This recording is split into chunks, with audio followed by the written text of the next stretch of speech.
Bonjour à tous. Écoutez les amis, j'ai bien réfléchi, les obsédés du complot, tout ça, le Forest Comedy Club, je crains de vraiment pas avoir la force, parce qu'en ce moment je me sens comme sonné, assommé, abasourdi. Vraiment, je crois que je suis choqué. C'est ça, voilà, c'est le mot juste. Ce documentaire m'a choqué, traumatisé dans mon obsession de logicomane que j'avoue être, parce que je peux vraiment pas faire autrement, parce que je découvre suite à ce documentaire que moi, je suis un hypersensible à la bêtise, j'arrive pas à faire abstraction, ça me fascine, ça m'effraie et j'arrive pas à comprendre.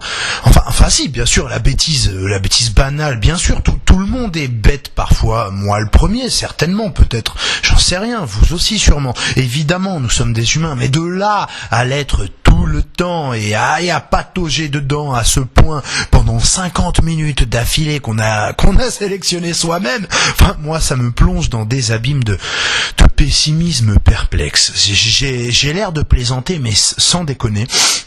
Caro là, qui traite sur tous les plateaux télé, tous les antisionistes, d'antisémites, 98% des gosses d'hétéros de délinquants tordus, et les anti-mariage gay, d'homophobes et de fachos, parce que facho c'est l'étiquette qu'on récolte, alors là, quel que soit le sujet, dès lors qu'on déroge à ce que pense Madame Caroline Fourest, facho c'est vite fait, qui se traite elle-même de journaliste de combat, et les fémènes de féministes en bonne et due forme, et que tout le monde lui dit bonjour madame la journaliste engagée, comme vous êtes pertinente, oh là là, comme vous cicatrisez vite malgré une agression qui a eu lieu hier par des grosses bruits de fachos, et puis comme vous êtes courageuse de venir dire ici tout haut et en vous prenant grave au sérieux ce que tout le monde disait déjà sur le plateau télé et au gouvernement avant et après votre apparition et vos déclarations tonitruantes.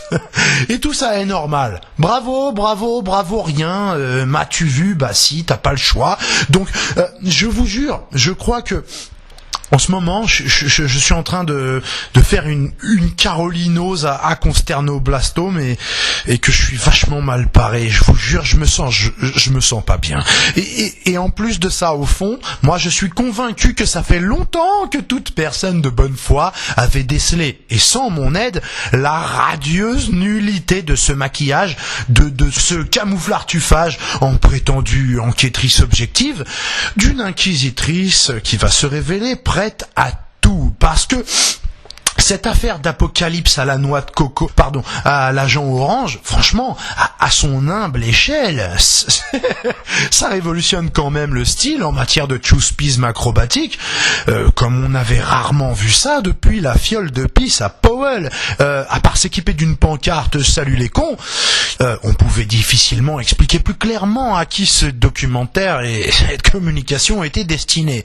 Et donc, étant donné la concentration probable de carolinium au mètre cube, je crois que même en me réfrénant, même en tentant de passer par-dessus les mesquineries les plus banales et les plus usitées, et même en m'astreignant à ne me pencher donc que sur ces tours de force rhétoriques les plus impressionnants du festival, qu'ils relèvent d'ailleurs du sophisme pur ou de l'aveuglement paralogistique caractérisé. De toute façon, ça va me prendre un temps fou de sonder le fond de ce gouffre, et même avec une tige de 15 mètres, j'ai peur d'être trop court, de basculer par-dessus la rambarde et de sombrer dans cet épais néant et de ne jamais m'en dépêtrer et m'en extirper à l'avenir. De plus, j'ai la détestable impression que c'est vraiment le but et que toute cette bêtise fanfaronnante n'est au fond que l'appât bien tentant d'un redoutable piège pour la pensée.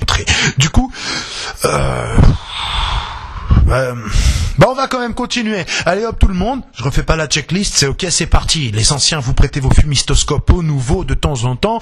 Allez hop, bon, vous l'avez vu dans la vidéo précédente où j'ai abordé le truculent documentaire anti-conspi de Caroline Fourest, je me suis jeté dedans à en perdre la notion du temps, fasciné, subjugué que j'étais dès la minute 4 par le culot avec lequel elle bidonnait et bidouillait en mode j'en ai rien à foutre dans le même reportage où elle se donnait à fond pour nous convaincre que les médias officiels en démocratie sont des plus fiables. Parce que, voyez-vous ma bonne dame, la déontologie journalistique des salariés, l'indépendance des médias vis-à-vis des actionnaires et des annonceurs et de l'État, bien entendu, et que surtout, attention, méfiance, on ne le dira jamais assez, face à ces manipulateurs obsédés du net qui œuvrent dans l'ombre à falsifier les faits, tordant le bras du réel pour défendre leurs théories et finir par semer la confusion.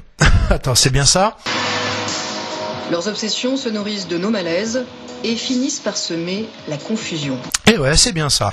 Donc là, vraiment, déjà, le choix des mots était vraiment lourd de sens. Dans la société idéale carolinienne, la vérité gîte évangélistique dont elle se fait le relais appelle confusion le fait même de douter d'elle. C'est-à-dire que le choix sémantique indique clairement que la remise en cause de la version officielle relayée à la télévision est au moins une erreur, si ce n'est une pathologie psychiatrique. Donc là, je ne suis absolument pas en train de sophitéliser les mouches en vol.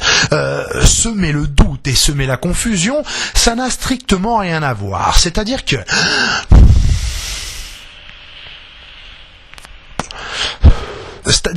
semer le doute et semer la confusion, ça n'a strictement rien à voir. Le doute... c'est un état d'esprit face au récit d'un fait qu'on estime peut-être incertain ou probablement discutable et dont on s'autorise à en questionner la véracité ou le degré d'exactitude avant d'éventuellement adhérer à telle ou telle thèse. C'était même d'ailleurs, il me semble, aux dernières nouvelles, un postulat philosophique fondamental, une posture de l'esprit on ne peut plus rationnelle, préalable, sine qua non, indispensable à toute thèse qui ne relèverait pas de la simple foi. Voilà, c'est un mot qui doit embêter Caroline Forest. Mais bon, voilà, c'est un peu ça en principe. Bon, je veux dire, le doute, ça doit même exister en école de journalisme en tant que simple raison pour laquelle on est appelé à recouper les sources, puisqu'enfin, si on est payé pour ça, il ne s'agit pas forcément de relayer bêtement ce qu'a dit un tel, tout président des États-Unis ou trisomique qu'il soit. Non, donc le doute, moi, en école de ping-pong ou de poterie, je veux bien qu'on l'aborde pas trop en tant que posture nécessaire, mais sans ça, douter, il me semble que c'est censément un pas prudent hors d'une erreur probable. Donc après, où nous conduit-il ? C'est une autre question. Néanmoins, le fait de douter n'est pas censé être quelque chose de négatif. Et c'est peut-être pourquoi vous ne choisissez pas de parler de doute, mais de confusion. Parce que la confusion, en revanche, c'est un désordre de la perception ou de l'entendement qui induit de ne plus discerner le vrai du faux. La confusion est une dégradation d'une vision reconnue comme exacte qui serait donc corrompue et troublée par une vision fatalement erronée qui, en se mêlant à l'autre, instaure la confusion. Donc, un état d'indistinction de la véracité ou non d'un fait que nous cherchons à observer. Donc, je souligne encore, moi, la tournure cousue de câble blanc de cette phrase, car la stratégie sémantique la plus bourrinesque est visiblement à l'œuvre très tôt. Et on nous rappelle tout de suite que cette enquête à prémices conclusifs n'est rien de plus qu'un réquisitoire en bonne et due forme qui s'espère implacable. Mais bref, je vous l'ai déjà dit, le pitch des 50 minutes de ce show se résume donc à « les médias mainstream sont d'autant plus fiables que les conspis sont douteux et manipulateurs ». Bon. Eux, ce sont les conspirationnistes. Des sites qui se disent indépendants, mais généralement pour vous vendre de drôles de propagande. Qui sont-ils vraiment ? À qui profitent leurs théories du complot qui ont tant de succès sur Internet ? Et donc nous l'avons vu dans ce même documentaire-là, pour illustrer cette puissante idée, ce puissant postulat de départ, que la réalité est bel et bien projetée sur les murs de la caverne de Platon, que nous appelons maintenant télévision. Et pour bien nous convaincre de revenir ou de ne jamais quitter cet abreuvoir à vérité mainstream dont elle se fait la grande pitié, la grande prêtresse, elle filme des vaches, des pâturages, et à la première occasion, elle trouve le moyen de dire à propos des éditions 2001 qu'il proposait notamment des révélations sur l'Apocalypse. Faux. Archi faux, je le dis, je le répète, à l'attention des gastérocéphales divers et variés qui viennent me coller au basket, je le répète encore aussi, pour désigner cette pignolade au juste mépris de l'univers et au colibet de toutes les espèces pensantes et qui en peuplent peut-être l'immensité. Révélation sur l'Apocalypse, mon cul. Ce bouquin porte sur l'agent orange, ça n'a rien à voir et vous pouvez tous, autant que vous êtes, faire comme moi, ça vous prendra 5 secondes. Et en plus, je vous ai montré comment on fait et vous pourrez recouper les sources de Caroline Fourest à sa place. Ça vous évitera de m'accuser d'être gonflé, de lui reprocher de ne pas l'avoir fait et de ne pas recouper les miennes. Comment ça? Mais vous êtes cinglé ou vous êtes abruti? Oh, mon intervention précédente, elle a pris 30 minutes parce que justement, j'ai pris le temps, moi, d'aller vérifier toute la collection au cas où elle parlerait éventuellement d'un autre livre que celui-ci, que l'aurait choisi bizarrement de ne pas montrer lors de son reportage. Donc juste au cas où, pour ne pas conclure à tort qu'elle mentait et donc ceci, ou qu'elle se trompait et donc cela, je crois que je peux me dispenser de vous répondre quand vous cherchez midi à 14h, parce que l'enquête démarre à peine et elle ment. C'est comme ça, t'es content, t'es pas content, c'est le même prix. Que ce soit un mensonge lamentable ou une démonstration publique, un coming out de haute ignorance, je l'ai dit, ça n'a finalement aucune importance. Pas plus que de savoir si Powell croyait à sa fiole ou s'il l'avait rempli lui-même aux toilettes. C'est option 1 ou c'est option 2 et y a rien d'autre. Le fait est que ce documentaire traque les menteurs avec un mensonge à la 3e minute. Et en somme, quoi c'est quoi la logique de vos commentaires? C'est normal et ça remet pas du tout en cause l'objectivité de ce documentaire. Enfin, même en étant anti-conspi, si l'on est pragmatique, il faut bien reconnaître que ce sera contre-productif de tenter une ânerie pareille en public. Merde, les gens ne sont quand même pas complètement cons. À 95% au moins, ils sont pas complètement cons. Enfin, ça, c'est pas un chiffre que je sors de mon chapeau avec un bout de mon cerveau au bout. Ça, c'est les chiffres de France 5. Même la question devrait interpeller quand même toute personne un tout petit peu objective. La crédibilité dont ils demandent aux gens ce qu'ils en pensent, elle porte même pas sur le documentaire, elle porte sur l'investigatrice. Enfin, webmaster conspi chez France 5, on sait pas. Peut-être. Quoique, si ça se trouve, les chiffres de Caroline Fourest et de France 5 se rejoignent, et les 95% qui ont répondu que non, elle n'était pas crédible, c'est les fameux 98% de tordus délinquants, fils d'hétérosexuels. Il y a des hétérosexuels qui font des enfants très tordus, très délinquants, même dans 98% des cas, c'est ce qui se passe. Nicolas. J'adore, putain. Je m'en remets pas à chaque fois, même. Ok, c'est ça en fait. Donc, toujours à l'attention des neuroputréfiés les plus frais sur la chaîne, inutile d'essorer vos bulbes rachitiques, je vais pas dire rachidiens, pour m'engluer de commentaires puérils quant à des failles techniques intolérables ou le manque de professionnalisme de mon intervention. Je préviens les amateurs du genre, enlevez tout de suite les lunettes 3D à verre rouge et bleu. Déjà, vous avez vraiment l'air con avec ça. Et puis en plus, il y aura pas du tout d'intro BBK Actu modélisé en relief qui pivote avec des halos Photoshop et tout le bordel et du feu dans le fond et des explosions. Enfin, on n'aura pas non plus le son DTS, c'est pas la peine. On n'est pas, casse-toi, on n'est pas au Futuroscope. Je suis désolé. Bref, je préfère le dire plutôt que tu perdes ton temps à essayer de me faire perdre le mien. Le budget de cette émission, c'est comme l'objectivité et le sérieux dans ce documentaire que tu défends. C'est 0. Donc c'est inutile de me reprocher d'accuser à tort Fourest de ne pas connaître l'agent orange si tu omets de préciser la suite logique de ton objection. À savoir que, selon toi, en tant que journaliste, évidemment, je te rejoins certainement dans ton analyse, bien sûr, elle connaissait l'agent orange, elle savait très bien que ça n'avait rien à voir avec l'Apocalypse. Et que donc, toujours selon toi, elle a fait sciemment le choix de présenter comme un livre farfelu sur l'Apocalypse, ce livre, certainement sérieux, je ne sais pas, mais en tout cas que je vous recommande chaleureusement, sans même l'avoir lu, et juste par principe, et ajoute que selon toi toujours, c'est très pro comme choix, et que donc elle a très bien fait parce que ça sert la cause et que finalement c'est l'important. Et donc, reconnais aussi que l'idée qu'on te mente à la télévision, à toi comme à tout le bas peuple qu'on espère assez con pour y croire, c'est bon, ça te va, c'est rentré sans problème, et finalement ça t'empêche pas de marcher, de t'asseoir, tu le sens plus, tu peux faire du vélo avec, enfin si tu le sens un peu, mais ça te dérange pas, c'est pas mal au fond, c'est comme des boules de geisha un peu. Donc commente pas sans faire ton choix, d'abord tu dis option 1 ou option 2 et ensuite tu donnes ton avis. C'est soit l'un, soit l'autre, tant que tu n'auras pas, gros malin, trouvé la référence aux éditions 2001 du livre fantôme que moi j'ai cherché et qui jusqu'à présent, et jusqu'à preuve du contraire, n'existe que sous Caroplex. Donc, comme je le dis, trouvez ce bouquin et dans la foulée, trouvez le four crématoire syrien made in Iran qui évoquait la catastrophissime dans l'une de ses dernières fulgurances sur lemonde.fr. Donc, prenez des photos de ce Dahu-là aussi et après, revenez me baver dessus que je ne recoupe pas mes sources et que blablabla, ou alors avouez que vous trouvez tolérable de mentir de la sorte sur les médias mainstream et que donc vous êtes psychologiquement incapable de produire un avis dont l'éventuelle bonne foi vaudrait qu'on s'y attarde plus qu'à celui de mon chat, qui finalement me paraît pas si con que ça.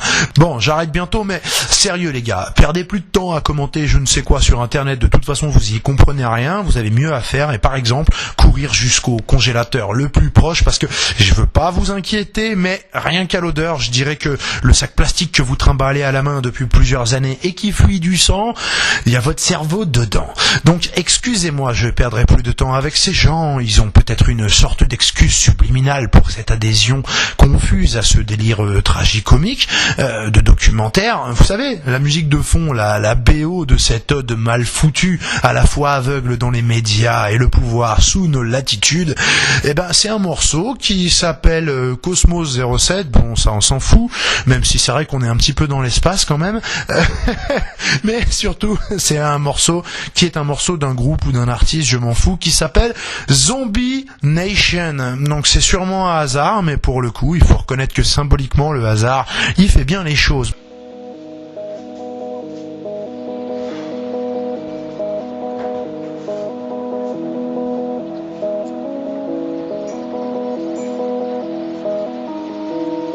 Bon, revenons au sujet. On l'a vu, il y a 5% des sondés qui ont trouvé Caroline Fourest crédible et qui donc se méfieront à l'avenir des conspis grâce à ce documentaire pertinent et lumineux. Curieusement, les anticomplotistes antifascisants, au moins sympathisants de C2G et ouvertement sympathisants de Caroline Fourest, contestent la valeur de ce sondage organisé par France 5 sur le mode « Oui, les conspis s'organisent pour décrédibiliser l'héroïque Caroline Fourest ». Bon, imaginez si le résultat avait été contraire et favorable à l'hypothèse d'une Caroline Fourest crédible, celui qui aurait évoqué un bidonnage probable de ces chiffres par France 5 n'aurait-il pas été traité de paranoïaque complotiste par ces mêmes C2Gistes?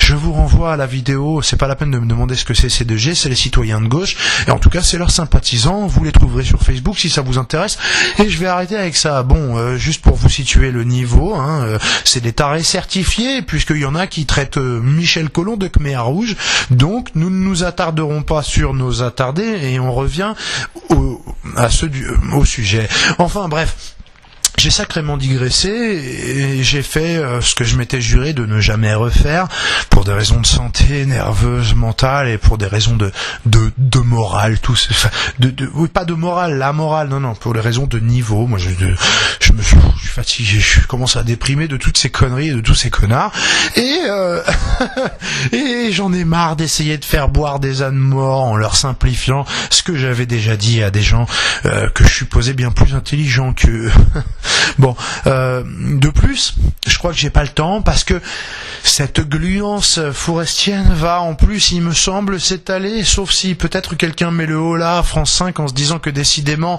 1,96% de l'audimat c'est pas suffisant, et sur un tas d'épisodes on va devoir subir ces petites séances de télé-rééducation préventive en service commandé, et moi j'hésite encore entre regarder les 2 épisodes qui sont sortis depuis que j'essaye de me retenir de commenter celui-là, et moi j'essaye de me retenir de m'arracher les yeux pour les mâcher et les oreilles pour les jeter par la fenêtre, parce que Hassan Chalgoumi, qui engueule l'ennemi juré de Caroline Fourest, monsieur Tariq Ramadan, sur le mode oui, pipi pour l'Arabie Saoudite, je sais pas si ce sera ou si c'est dans l'épisode sur les islamo machin truc, mais à l'heure où les têtes d'homosexuels roulent dans le sable saoudien décapités au sabre, où des fatwas sont lancés contre des intellectuels locaux qui sont interpellés à l'autre bout du monde par Interpol, à l'heure même où l'ingénu apprend qu'en Arabie Saoudite euro-américano-compatible, il y a un prédicateur islamiste qui a violé et assassiné rien que ça sa môme de 5-6 ans et qu'il a brûlé et qu'il n'encourt pas la peine de mort car, étant son père, est dispensé d'être décapité à son tour parce qu'il est en Arabie Saoudite et qu'en Arabie Saoudite c'est comme ça, mais ça fait quand même plus ou moins partie du camp du bien. Bon, je m'égare. Il vous plaît cet analphabète d'imam idéal? Il est mieux que Ramadan. Enfin, j'ai pas besoin de cassette sur lui là. Écoutez ce qu'il dit de l'Arabie Saoudite. Il ne s'agit pas que de paroles en l'air. Il a fait monter malheureusement le racisme en Suisse. Il veut l'emporter. Si vraiment il a une volonté de travailler, pourquoi il ne le fait pas en Suisse?